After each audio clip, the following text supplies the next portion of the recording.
Okay, welcome everyone. Bienvenue. It's my pleasure to introduce the colloquium speaker for today, Matthew Foreman from University of California at Irvine.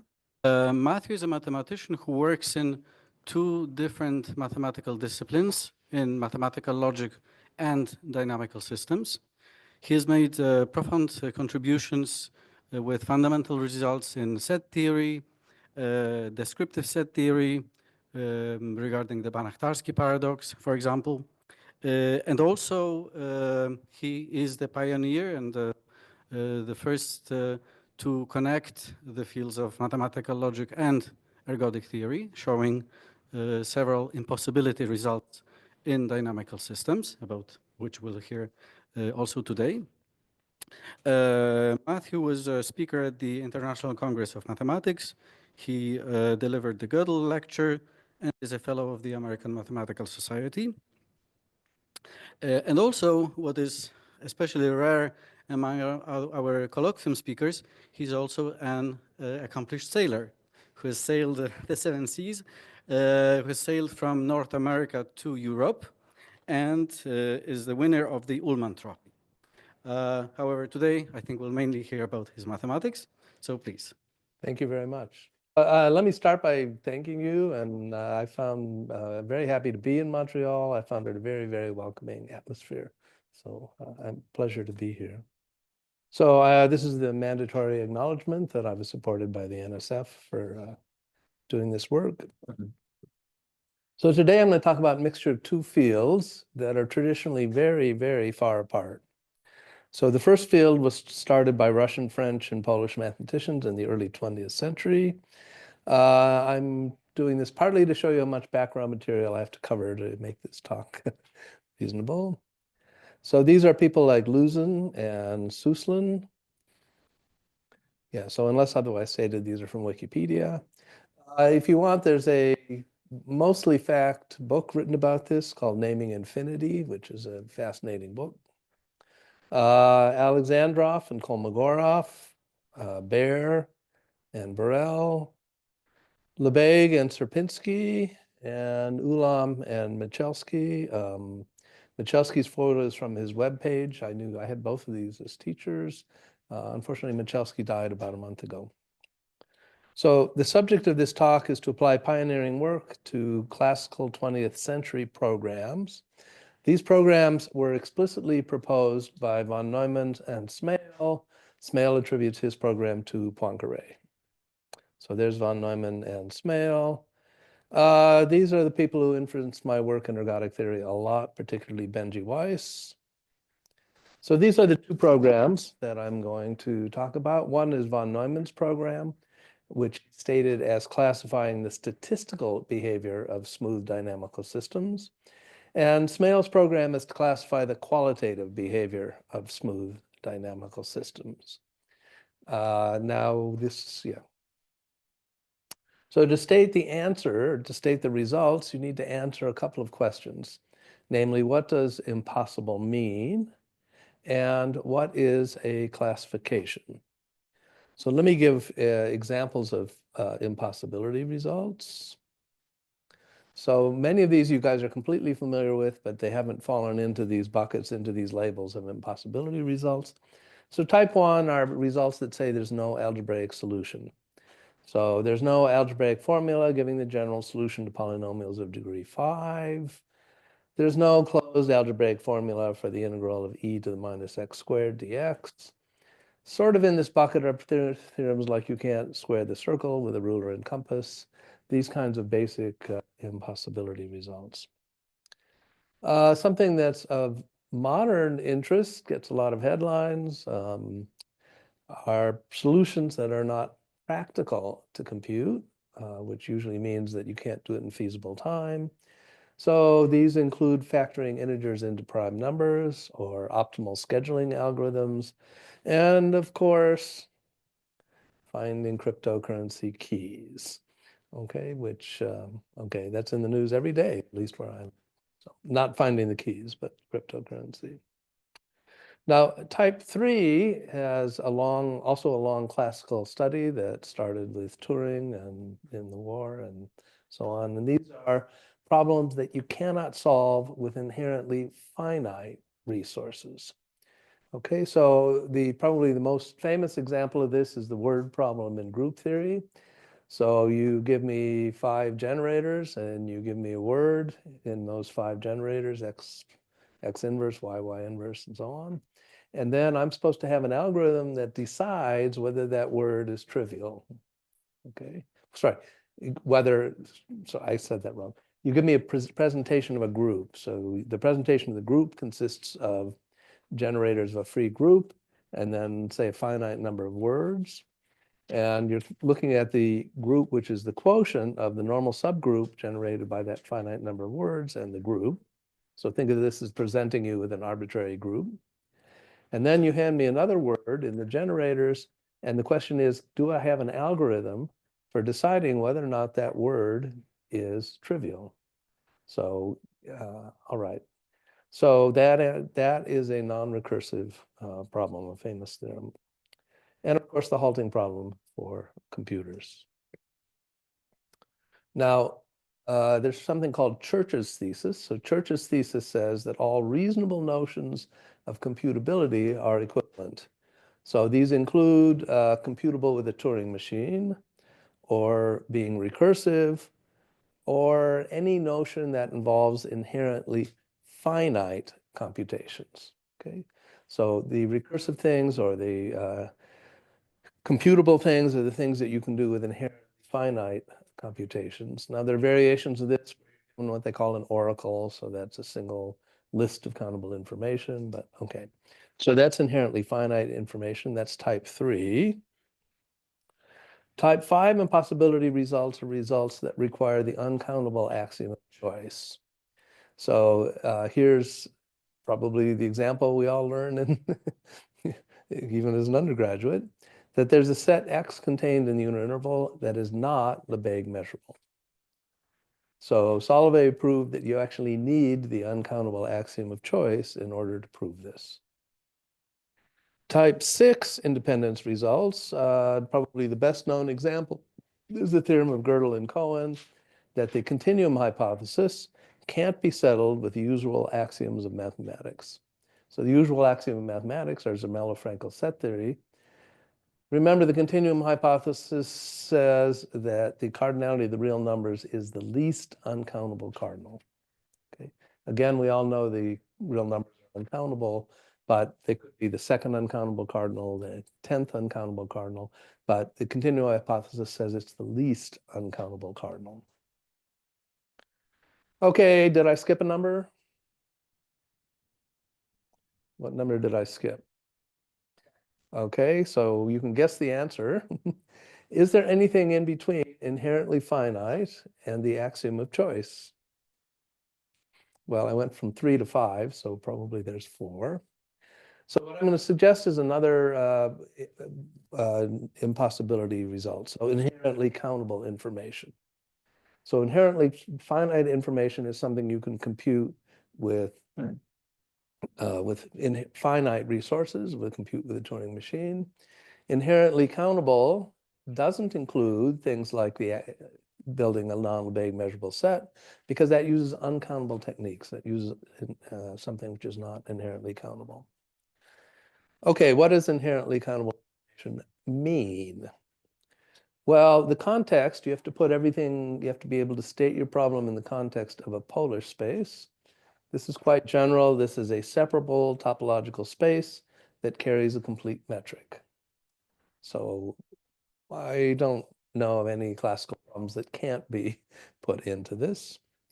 And then the notion of inherently countably computable is that of Borel sets. Okay, so let's look at why Borel sets are something that's inherently countable. So this is a meta understanding. So take your favorite polar space, the unit interval or the irrationals or something like that. Well, open sets are determined. There's a countable dense set, and you look at, countable balls around that countable dense sets, and open sets are countable unions of those. So countable unions of balls are inherently countable information. And if you have a set which is determined by inherently countable information, its complement is also generated by inherently countable information, because I make him tell me if it's in it, and he says no, then I know it's not, and he can tell whether or not it's in it. Now, countable unions of sets determined by countable information are determined by countable information, because countable union of countable sets is countable. Okay. So the Borel sets are exactly the sigma algebra generated by the open sets. So the Borel sets are determined by countable information. Okay. All right. So this is the generalized Church's thesis. Any notion of inherently countable information is equivalent to being Borel in a polar space. Okay, now we're going to turn this around, of course. Not being Borel means not computable with inherently countable information. Okay, so this is something that we're going to talk about. So here's another general notion that we're going to apply this idea to. So the idea is classifications. Classifications are about equivalence classes. You ask questions, are they the same size? Do they have the same conjugacy? What are the conjugacy classes? Can you tell whether or not two things are in the same conjugacy class? So we want to find out whether you can classify these equivalence relations or group actions, things like that, by using inherently countable information. Now, to do that, we have to have a rigorous notion of what it means to classify X by Y. So you have two collections, X and Y, that have equivalence relations E contained in X cross X and F contained in Y cross Y. So to classify X by Y, you want to classify the equivalence relations of the elements of F using elements in Y up to the equivalence relation of F. Okay. So you, in more colloquial language, you can reduce the question of whether X1 is equivalent to X2 by E to the question of whether Y1 is equivalent to Y2 by F. So let me give a simple example. Let X be the collection of presentations of finite abelian groups. Then X can be classified up to isomorphism by the number of cyclic subgroups of each order. So Y is a collection of pairs of tuples of numbers, so how many there are of each order. E is the equivalence relation of isomorphism, and F is the identity map. Okay, two things are isomorphic if and only if they have the same tuples associated with them. Okay. All right. Now I'm going to be giving examples from dynamical systems later. Up to conjugacy, commonly equivalence relations are given by the restriction of a group action on a set X, often a conjugacy action. I'm sorry if I'm boring any of you, these are things you know, but in dynamical systems, you typically take M to be a compact smooth manifold and let phi map from R cross M to M. Typically, phi might come from some PDE, a Hamiltonian equation, or whatever your favorite, whatever you're studying today. Okay. Now, when are two flows equivalent? Two flows are equivalent if and only if there's an appropriate system of maps theta t, t in t, such that for every t, phi of xt is psi of t, is theta of t. So you have a system of maps theta t for t and r, such that psi of tx is theta of t, can't get the name, phi of tx. You're conjugating psi by theta. So phi of tx is theta of t composed with psi of ty composed with theta of t inverse. Okay. So up to time change, and you might want the time change theta t to be smooth itself. So you might put restrictions on that. You don't want to jump around. Okay. All right, now something that we run into all the time is Z versus R. Given an R action phi from R cross M to M, you can get a Z action by taking T to be phi of 1. Then T squared is phi of 2. Phi of 1,000 is T to the 1,000, and so on. Okay. So from an R action, you can get a Z action. And you can, in most categories, you can go back to an R action from a Z action using a technique called suspensions. Okay, so if you're hopping along here, you can put another copy above, and you go up here and you identify this point to this. So this is a technique called suspensions. Okay, so the first thing we're going to talk about is a program of Smale. This is Smale's 1967. It's a very famous paper. In it, it helped him win the Fields Medal. I don't think this is exactly the paper that won him the Fields Medal, but he argued for studying single diffeomorphisms instead of R flows. I mean, really, if you want to predict weather or progress of COVID or something like that, you're interested in what happens over time. But he argues for looking at single flows, and this is the paper. Okay, I can read this. One is that certain differential equations have cross sections. And in this case, the qualitative study of the differential equations reduces to the study of an associated diffeomorphism of the cross section. And then he cites Poincaré, because Poincaré and Birkhoff for studying diffeomorphisms of surfaces. Right. Okay, so Smale's program is to classify smooth transformations on manifolds up to their qualitative behavior. Okay, so what is smooth behavior? What is qualitative behavior?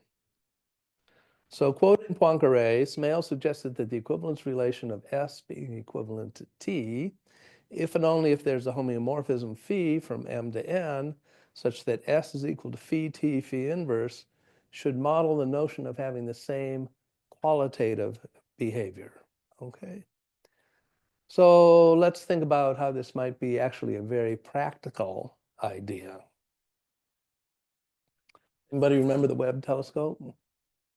Okay, it was headline news. They put it up. It's going to study different stars and spaces. But you're an astronomer who wants to put a telescope in orbit so that it's in the gravitational fixed point of the Earth-Sun orbit. Now, you don't really need to worry about the three-body problem because everything else is so far away, and the moon is so tiny in mass compared to the Earth and the sun that this becomes a two-body problem. And the other requirement, the other requirement of the telescope is that it's in the shadow of the Earth so that it doesn't get blinded by the sun. Okay, so if what you're looking at is the other side of the sun, you get So you want it in the shadow of the Earth. So this is a special case of the n-body problem. And here's the answer. There are 5 fixed points of the two-body problem of the Earth and the sun. The stable ones, what does it mean to be stable? What it means to be stable is if you drift a little away from where you're supposed to be, you end up going back. Gravity takes you back. Unstable means if you go away from where you want to be, you might go faster and faster out the door. Okay. All right. Now, all of the others are unstable. The only stable points are L4 and L5. It makes sense they're symmetric around the orbit of the Earth, but okay. Now, unfortunately, L2 is unstable. So there are 5 fixed points. They're called Lagrangians. Only L4 and L5 are stable, but the only one that's in the shadow of the moon is L2. Okay, so, all right. Now, when they first put up the telescope, they said they were hoping for at least 3 weeks of measurements. And then they got up there, they said 6 months. And about six months later after that, they said, well, we hope for 10 years. The reason for that evolution is they were very, very, very good at getting it close to L2. So the issue, you need to charge the battery, so you have to go out of the shadow a little bit and then go back. Question is how long the fuel on the telescope, on the satellite will let you do that. But if you're very close, you don't have to go very far to get out and come back. Okay, so. All right, so what's the relevance of conjugacy by homeomorphism? What do homeomorphisms preserve? Okay, you have a flow here and a flow here and a homeomorphism that conjugates one to the other. Well, they preserve fixed points. It takes fixed points. It takes attracting points to attracting points, unstable points to unstable points, repelling points to repelling points.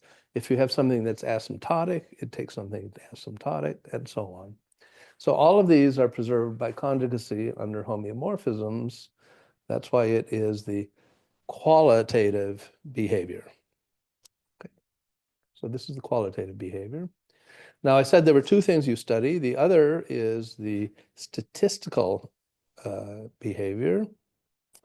So this comes from a 1932 Annals paper of von Neumann. He had three questions. So the objects of his three questions were, you fix a smooth manifold, C infinity if you want. You look at the set of T such that T is a diffeomorphism of M, and those form a nice space with the CK metric, or the limit of the CK metrics if you want. And if you assume M has a standard measure, so that's a probability measure, that's a regular probability measure, then the set of T, such that T is a measure-preserving diffeomorphism of M, is the appropriate place to study the statistical properties. So this claim is justified by the von Neumann, the Birkhoff-von Neumann, talk about controversies, the Birkhoff-von Neumann ergodic theorem, which says that if you want to sample the values of F on the space, if you have an ergodic transformation, then you sum the integrals over f of t. Okay, you sum you average the values of f of t, and you get the average value over the whole space. Okay, so von Neumann had three questions. The first is to classify the statistical behavior of differentiable systems. And this is, well, my German's not too good, but I'm told this is exactly what it says. The second question is whether every abstract measure-preserving system, so you don't have a smooth structure, you just have a measure-preserving transformation on the unit interval, and whether it's isomorphic measure-preserving system to a differentiable measure-preserving system. It may be the fact that you're smooth puts lots of restrictions. You can't be as bad as, the arbitrary ones. And his third question was, can you tell the difference between time going forwards and time going backwards? So one of them is still open. The only restriction known here is finite entropy. It's known that, if you have an infinite entropy transformation, it can't be realized smoothly. Okay, so let's classify the statistical behavior of diffeomorphisms. So the objects are, first of all, a usually compact smooth manifold M, a standard probability measure mu on M, and the collection of mu measure-preserving diffeomorphisms. Okay, the equivalence relation is conjugacy by measure-preserving transformations. If you conjugate by measure-preserving transformations, you clearly preserve the integrals. So you preserve the averages, and you preserve its qualitative behavior. So I may forget to say this, but when I say measure, I mean a probability measure in this talk, so I'll probably forget the adjective probability. Okay, now here's the heuristic point I already referred to. If you sample for COVID in New Guinea, you might not get any information about COVID rates in Barcelona, okay? And the reason was airplanes were forbidden, airplane travel was forbidden. So what you want is a notion, if you want sampling to give you an idea of the average values, you need that your points traverse all around your space. So a measure-preserving transformation T is ergodic if every T invariant set has either measure 0 or measure 1. So if Namibia is invariant under airplane traffic, then it has positive measure, and Barcelona definitely has positive measure. Okay. So what you want is it to be, mixture means something technical, this isn't what it means, but informally it mixes. So if you're sampling along a point, the point visits all of the different regions. Now, every measure-preserving transformation can be written canonically as an integral of ergodic measure-preserving transformations. So the notion of ergodic is a version of irreducibility. Okay, so it's the appropriate notion of irreducibility. There's something called the Helmholtz metric, so it makes the collection of ergodic measure-preserving transformations into a Polish space. And the classification problem can be rephrased as classifying the ergodic measure-preserving transformations up to conjugacy. Okay, so let's look at these two programs. Usually you wait till the end, but I'm going to violate the rules of the order of talks. I'm going to start by showing you how to cheat to get an answer. Okay, and then you can tune out and not pay attention to the rest. Here's the classification, which is total cheating. So fix an equivalence relation for either equivalence relation in M, then there are at most the cardinality of the reals many equivalence classes. Okay, so you can choose a one-to-one map from the set of classes of T, such that T is a diffeomorphism into R. So you assign a real number to each equivalence class.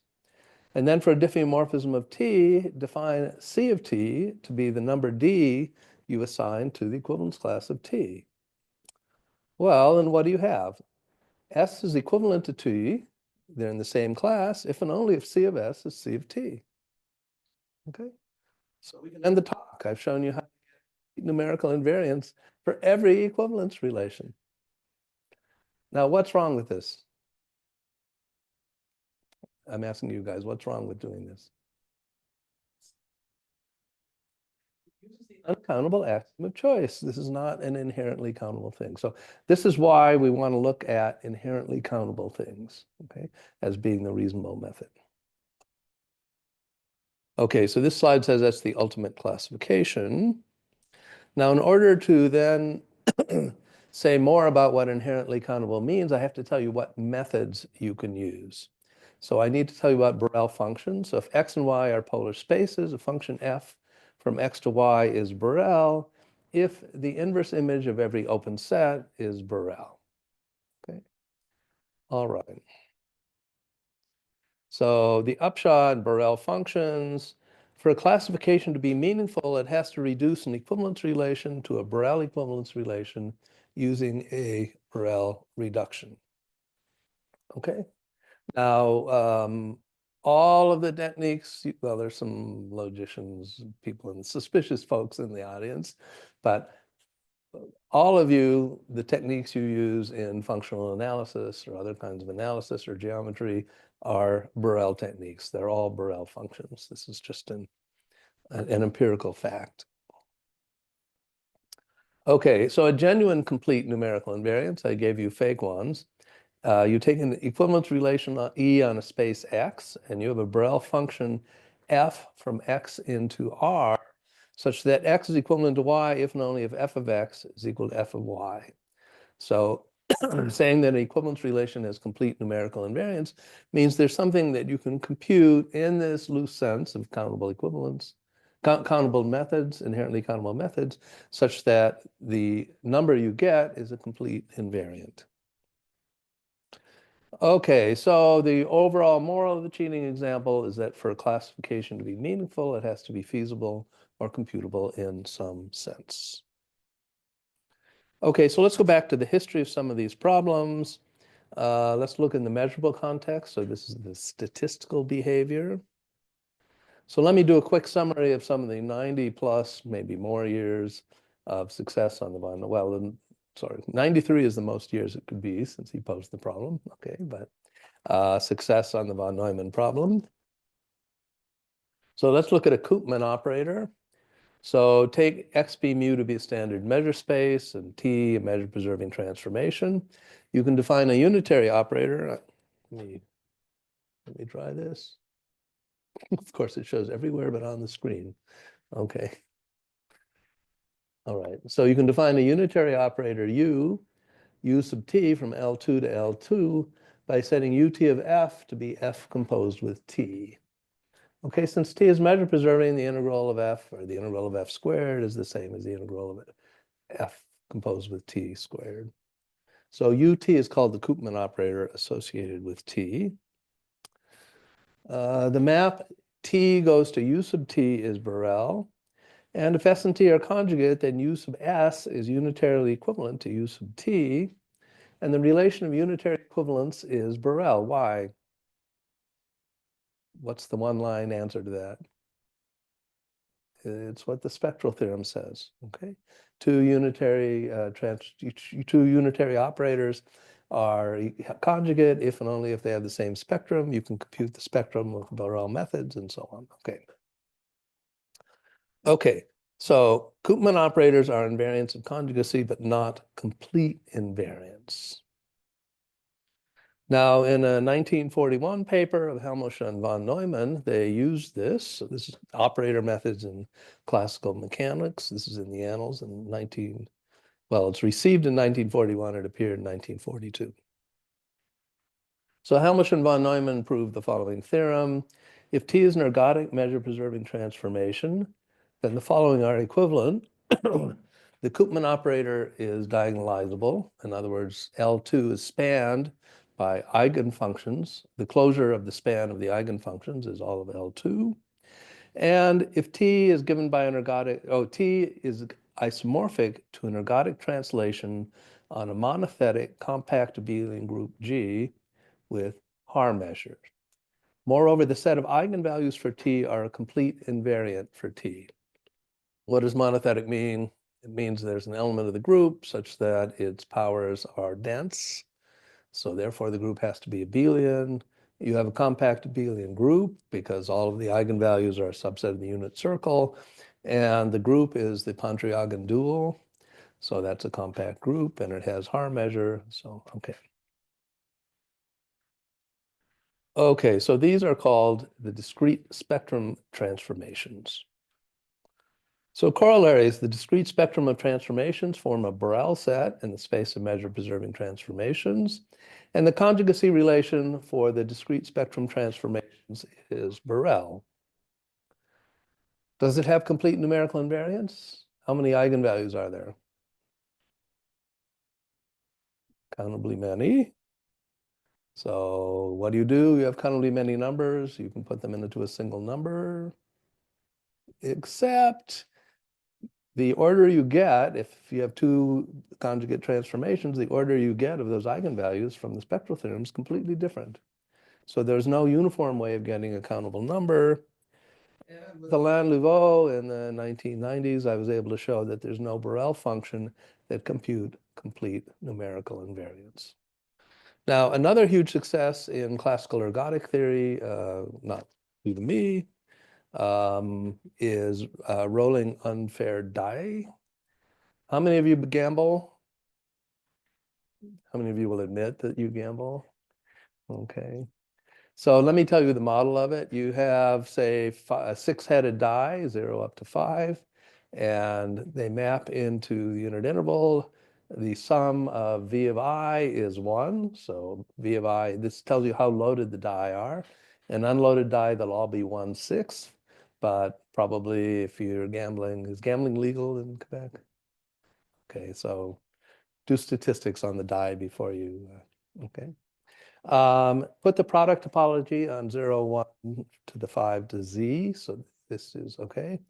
And take the shift map and let mu be the product of Z many copies of V. So it's IID with the probability of getting the ith head is V of I. So 0, 1 up to 5, B mu shift is a model for rolling possibly unfair die, infinitely often forwards and backwards. Now, the question is, do the probabilities of getting the various faces completely determine the system? So if you have different faces, do you get isomorphic dynamical systems, isomorphic transformations? Look, if they're different, do you get different ones? I wouldn't be asking if you did, okay? So the world is always worse than you think.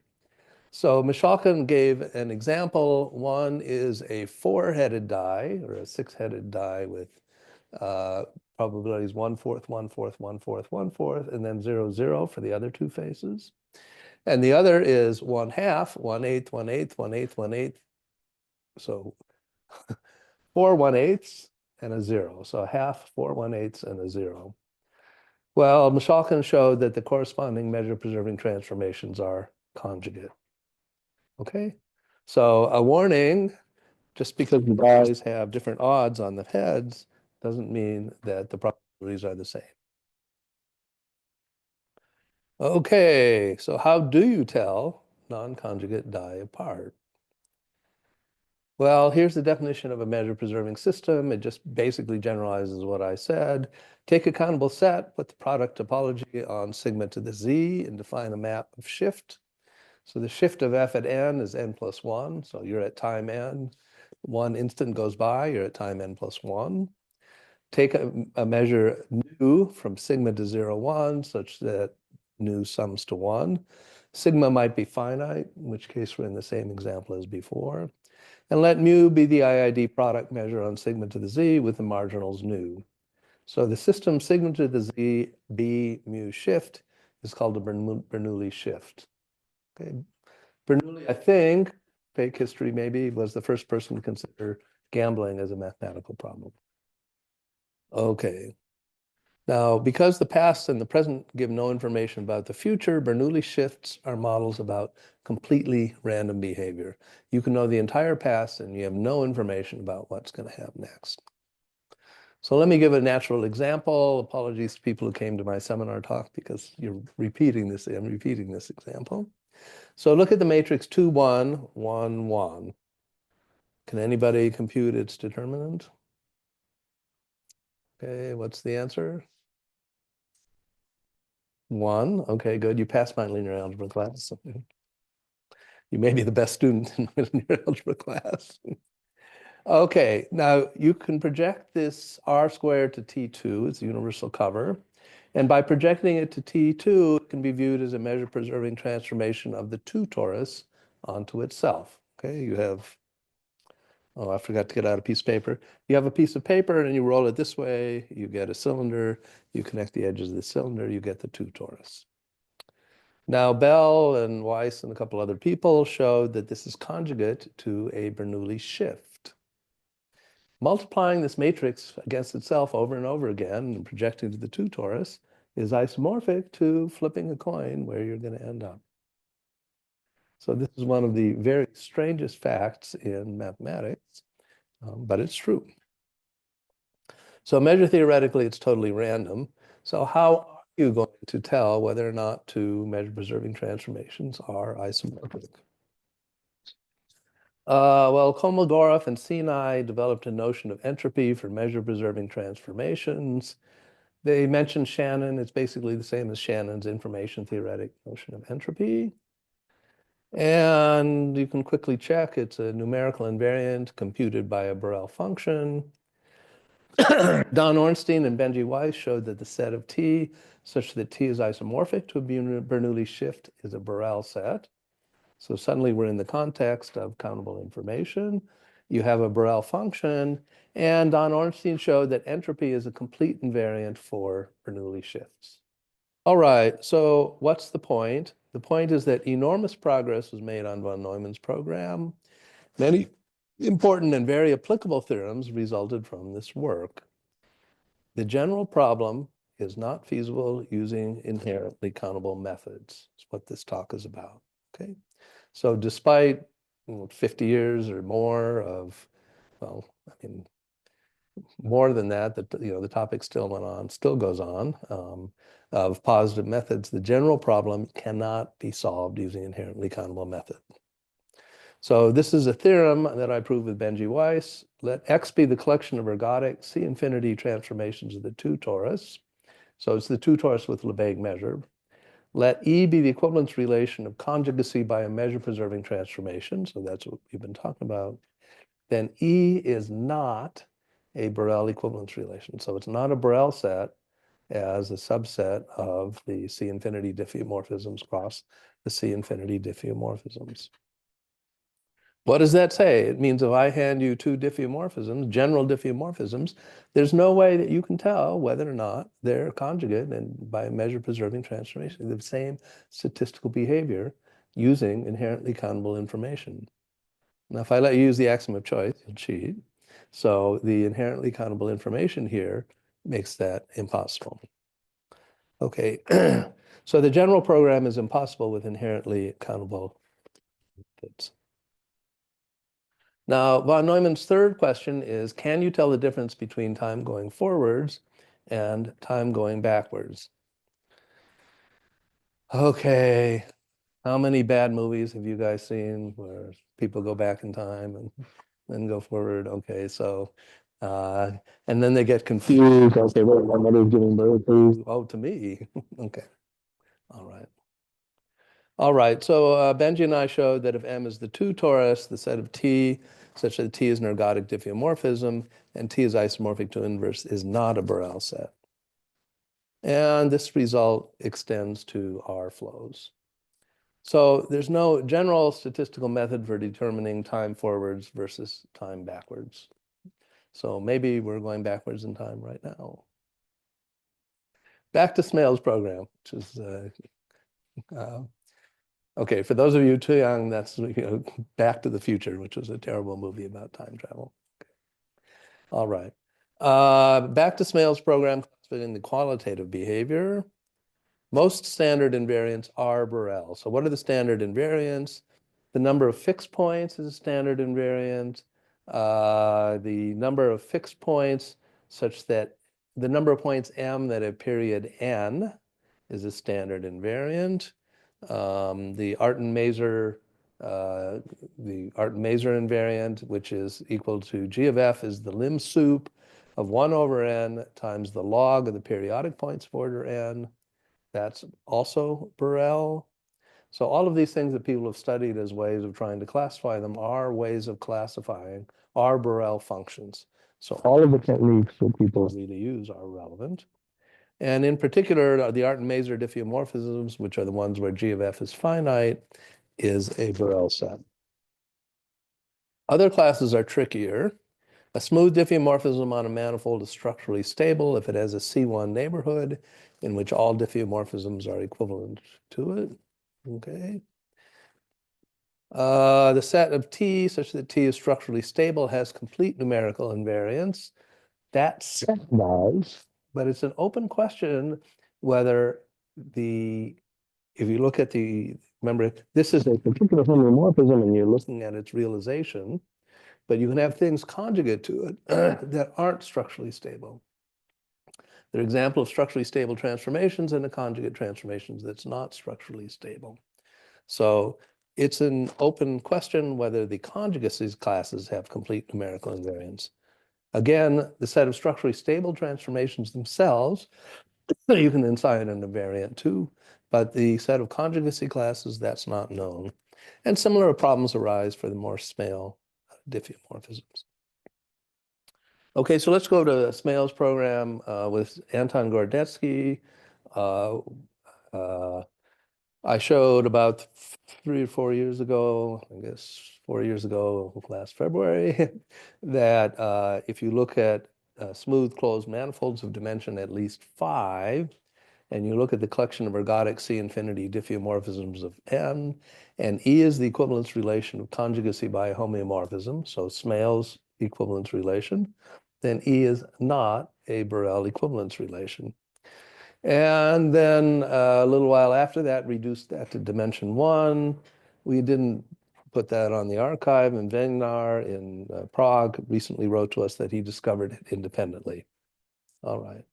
So even for more Smale diffeomorphisms, there are no Borel computable complete numerical invariants. So we can embed E0 into the more Smale diffeomorphisms. Okay, I'm getting along. I've used almost 45 minutes, but I'm not quite, okay, I'm on slide 112 out of 212. Okay, at any rate, I'm near the end. How do you prove that something is not Borel? Well, there's an old joke. To solve A, you reduce it to problem B that you already know how to solve. Okay, this is a joke about mathematicians. So how are you going to show that you can't solve A that you don't know how to solve and you reduce it to A? So just for fun, I Googled the question, reduce it to a problem that you can solve joke. Can you guys read how many hits I got? 115 million hits on jokes about the mathematician and the physicist and reducing it to a problem you already know how to solve. Okay, at any rate, the slogan is find a problem you already know you can't solve and reduce it to the problem of, say, conjugacy of diffeomorphisms, or what are you guys working on? Hybrid equivalence relations? Or okay. All right, so reductions, let X and Y be polar spaces, take a set A contained in X, B contained in Y.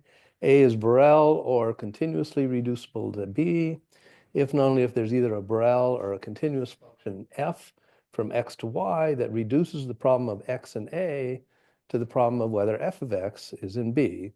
And you write A is less than or equal to B. Is this transitive? Well, you have a function f that reduces a to b and a function g that reduces b to c.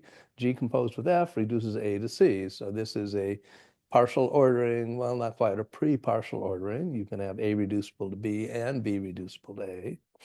Okay, so it's a pre-partial ordering. And so now you have a way of saying his problem is harder than your problem, and her problem is much harder than both of your problems, and so on. Okay, so to show that B is not Borel, we find a set A contained in X, which we already know to be not Borel, and reduce A to B. Now, I've been talking about equivalence relations. A and B were one-dimensional sets. They're subsets of X. So we want to know if we're comparing X1 and X2 in capital X, are they in the equivalence relation? And to do that, we need to compare that with another equivalence relation. Okay, so there's a large subject, placing equivalence relations. Whoops. I'm just going to say that to save time, I know you're getting bored, but to save time, I'll just say there's a two-dimensional. It's a function from X to Y, so A is contained in X cross X, and B is contained in Y cross Y. Then X1 and X2 are in A, if and only if F of X1, F of X2 are in B. The only tricky thing, which takes a little bit of getting used to, is that the reduction function, to reduce the problem, the reductive function is a function of singletons, even though the equivalence relation is on pairs. Okay, so there's a very large subject placing equivalence relations into this partial ordering. And we have isomorphism. We have benchmarks for these. So you want to tell just how complicated your problem is. These are the countable equivalence relations. This is an important one, E0. E0 actually is down in here, but I wanted to focus on it. There's isomorphism of countable. Oh, I didn't tell you the general regions. The red ones are the Borel equivalence relations. The blue ones are isomorphism of, the blue ones are given to you by S infinity actions. S infinity is the group of permutations of the natural numbers. So you can ask, are you reducible to an action by S infinity? And those go down inside the blue arc. Another arc are the equivalence relations that are reducible to Polish group actions. So what's a Polish group? It's a Polish space where the group operation itself is Borel. Okay, so all right, so these are Polish group actions. At the very top, we have isomorphism of Banach spaces. I want that to go away. So these are analytic equivalence relations. So isomorphism of Banach spaces, so it's a result of Ferenczi, Louveau, and Rosendahl, that is the maximal analytic equivalence relation. Okay, so that's at the very top. Now, again, lower down means simpler, upper higher means more complicated. And in many of these, such as this isomorphism of countable groups, there's a maximal S infinity action. Any equivalence relation given by an S infinity action is reducible to that. If E0 is reducible to your equivalence relation, there aren't complete numerical invariants. Unitary conjugacy of normal operators, spectral theorem says that's Borel. Here is isomorphism of ergodic measure-preserving transformations. This is isomorphism for ergodic diffeomorphisms. I've already talked about that. We know that this is embeddable in this, but we don't know, for example, this one is strictly larger than this. We do know that this one is strictly larger than this. The maximal unitary group action is here, but it's not a maximal Polish group action, and so on. So this is a way of reifying how complicated these equivalence relations are, even when they're not Borel equivalence relations. So let me tell you a result from Montreal. Could you leave the room, please? Okay. I don't want them to hear what I say. So thank you. Time's up. Okay. Martin Sabak showed that the relation of affine homeomorphisms of compact Choquet simplices is a maximally complex equivalence relation induced by Polish group action. So this is one of the most natural examples of an equivalence relation at the extreme upper level of complexity. So here are the Choquet simplices. Below the green dotted line are the equivalence relations induced by Polish group actions, and this is a maximally complicated equivalence relation. Okay. Now, is this any good, or did this finish the subject? Did Benji and I finish ergodic theory? No, of course not. So recent major work, Marlies Gerber and Philip Kunde settled the various classification problems negatively for all of these classes. These are nice classes of ergodic measure-preserving transformations. Each one has a large literature about it. I mean, Google K-automorphism. So the smooth K-automorphism, the K-automorphism is where the present is asymptotically independent about the past. As you get older and older, it becomes nicer and nicer that you're asymptotically independent of your past, depending on what you did in your past. Okay. So that's a K-automorphism. Weakly mixing transformations are transformations whose unitary operators have no eigenfunctions. So that's what a weakly mixing transformation. Those are unclassifiable. Kakutani equivalence is the equivalence relation where you have a smooth flow and you sample at time t0 and you time t1 from the same flow. That means they're Kakutani equivalent. Okay. Now, if T1 and T2 are not Kakutani equivalent, then there's no flow. You know you're in a different system if when you measure it at time T1, you got this one, and at time T0, you got this one. So this is an equivalence relation. When you write down the definition, it looks very concrete. He has a nice characterization of it, but it's still not Burrell. Okay, so these papers average about 60 pages long and appeared in fancy journals. Okay, so the idea is anytime there's a classification involving a collection of objects that lie in a separable space, the question arises as to where it fits on the chart in the previous pages. So this is, I'm asking you to tell me some questions. Depending on what region it sits in and what equivalence relations it lies above, it may be impossible to solve using standard mathematical techniques. Okay, I'm very proud of this slide. I got this picture 2 days ago out here on the river of people fishing. Okay. So anyway, this is how you fish, I guess, in Quebec. Okay. One thing on the fishing trip, and I have no real results about this, but I'll give you an example of something you can fish for. Okay, how many smooth structures are there on Rn up to conjugacy by diffeomorphism? Sorry? Okay, n equals 1. Yes, R. Okay, R5. 1. 6. R4, how many are there? Uncountably many. In fact, continuum many. Have they been classified? No. No, okay. So it turns out there's uncountably many, and in fact, continuum many. Some of them you build by putting rings on here and attaching this, and it sounds like you know this better than I do, twisting things. But there are some that are the ones Gonf created are not built that way, and those are completely understood. Okay. Yeah, Friedman and Donaldson had important invariants for R1, R2, R3. So before I say anything more, okay, here's a summary. Results of Gonf et al. Show there are continuum many inequivalent structures on R4. And Gonf and Stipchitz would actually answer my phone calls. So we showed that there's a subcollection of these that form a polar space with no isolated points. So now suddenly you're looking at conjugacy by smooth actions. Okay, that fits into this framework on a polar space.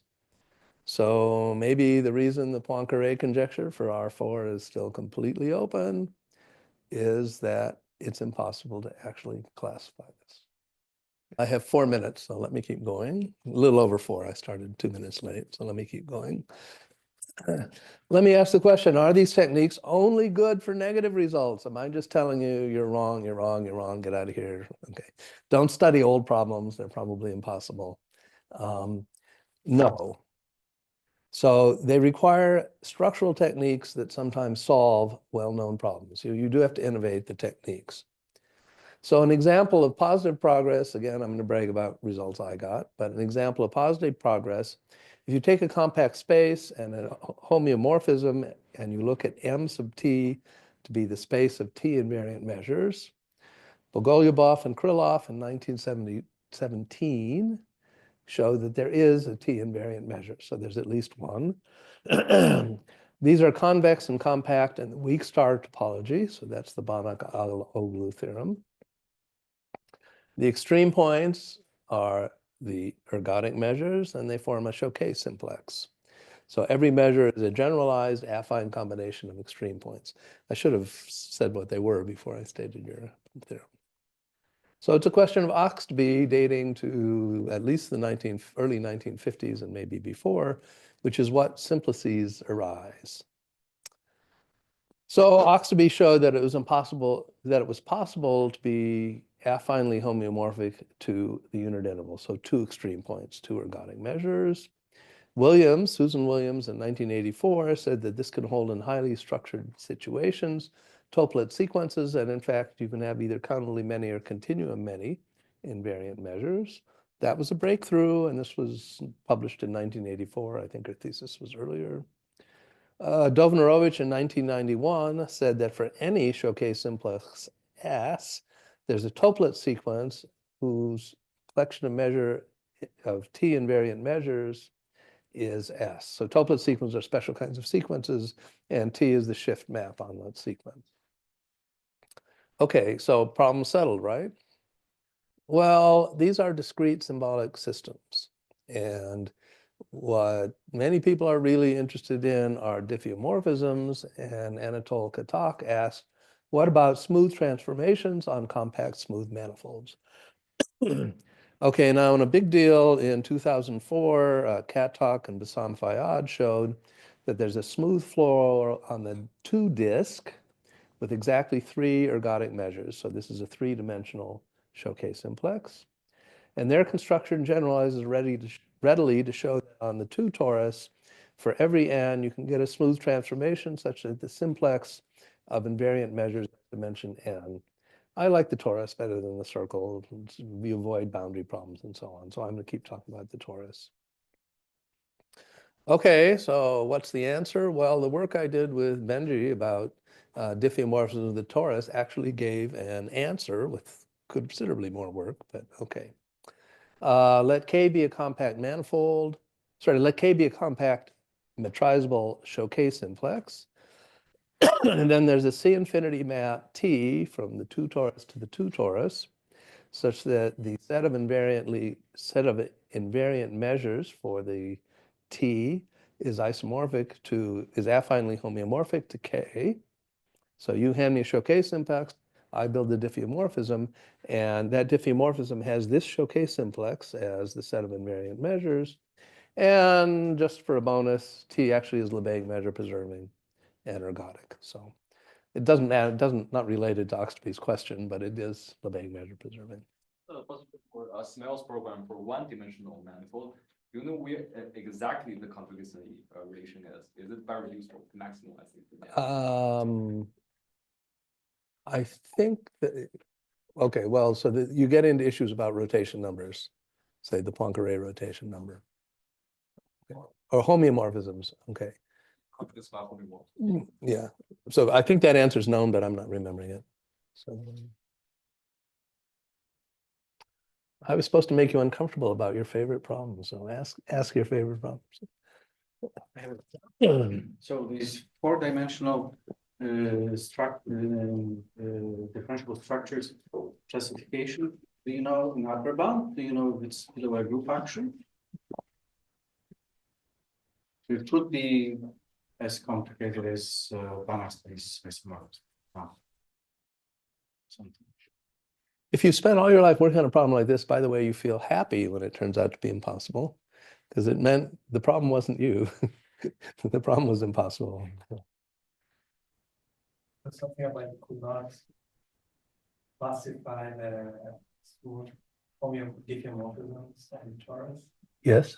but what about just thinking about the linear ones? Yeah, I mean, and also, Yeah. but also the classified by the eigenvalue. So we should say smooth because eigenvalues are for two-dimensional matrix. There's a numerical term. But what's your other result?